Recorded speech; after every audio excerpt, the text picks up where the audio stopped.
Finding the joy in life again during burnout recovery. The transcript for this video is in the link in the video description if you need that. So, when you're exiting the throes of burnout, you may feel this feeling of, I know life can be good, but it's just not that right now. You may be resting but still experiencing the side effects on your body and mind caused by chronic stress and overwhelm. These dense, heavy feelings and the pain can make it hard to cultivate joy, the joy that we need to continue on moving through each day. So, here are 3 actionable ways that you can rewire your brain to see the joy in life again.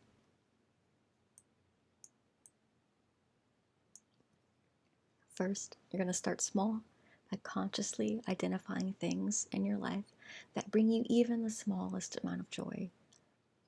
You might find that you really love the way the wind feels against your face, or the way the vast blue sky looks on a cloudless day. Or maybe your joy comes from listening to the latest episode of your favorite podcast, or listening to a very, very nostalgic song that you enjoy. Whatever it is, take a mental note of the small joys that you experienced during the day. Even better if it's a physical note. But finding these little bits of joy shows your brain that even amongst the difficult parts of your life, of your daily life, not everything is bad. Cultivating joy and just experiencing more positive feelings on a day-to-day basis really starts with consciously identifying the times you're already experiencing those feelings. But moving on, the next strategy, tip, what you might call it, is to give yourself something to look forward to and put a date on it. Otherwise, life can feel like an endless slog with the days repeating all the same. Soon the year goes by and you wonder where it went. So, giving yourself things to look forward to can help with this. It could be something like going to an arcade or treating yourself to some other sort of experience. My go-tos are visiting nature parks and like natural bodies of water.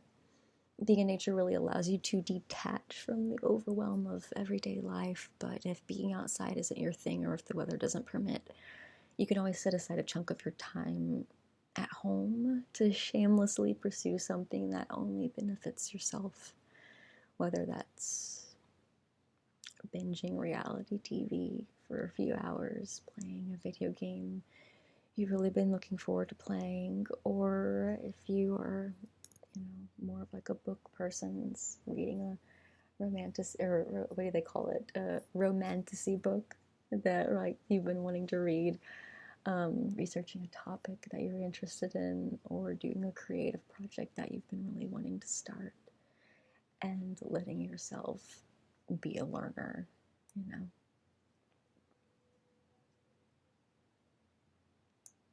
Soon I'm going to do this for myself as it gets cold. I'm learning to Coptic book bind or Coptic journal bind because I like books and I like sewing and I like paper. But the third strategy, the last thing I have for you in this video, is to do the things that bring you joy as a child, or give yourself experiences that would have made you happy as a kid. This could be something as simple as coloring, drawing, painting, or watching a show you enjoyed as a kid. An example in my everyday life would be when my partner Zephyr and I went to a science museum. Zephyr really loves dinosaurs.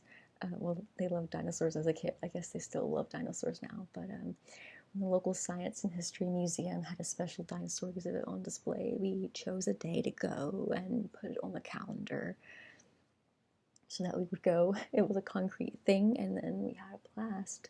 And to this day, it's an experience that he, remembers fondly of. Yeah.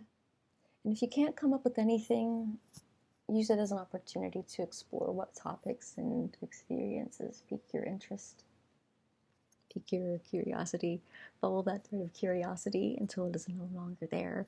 And it's okay to explore things and find out that they're not for you, because that's the only way you'll find out what you like. In conclusion, life can be hard. There's no getting past that. Burnout recovery is difficult, especially when you're still dealing with the side effects of burnout. But sometimes we need time to figure out what brings us joy again. Sometimes you'll find it's the same things, and sometimes you'll find there are different things that bring you joy. But it starts with cultivating joy in small amounts. So let those small amounts of joy demonstrate to your body and mind that you are safe to experience good feelings again. My name is Sly Stark. I've been an assistant to ADHD-ers since 2021, and if you're an ADHD-er recovering from burnout, I invite you to skim through my channel and see if there's any nuggets of wisdom that will lead you to living a happier, more fulfilling life, because that's what I want for you, and that's what you deserve. So, see you again soon.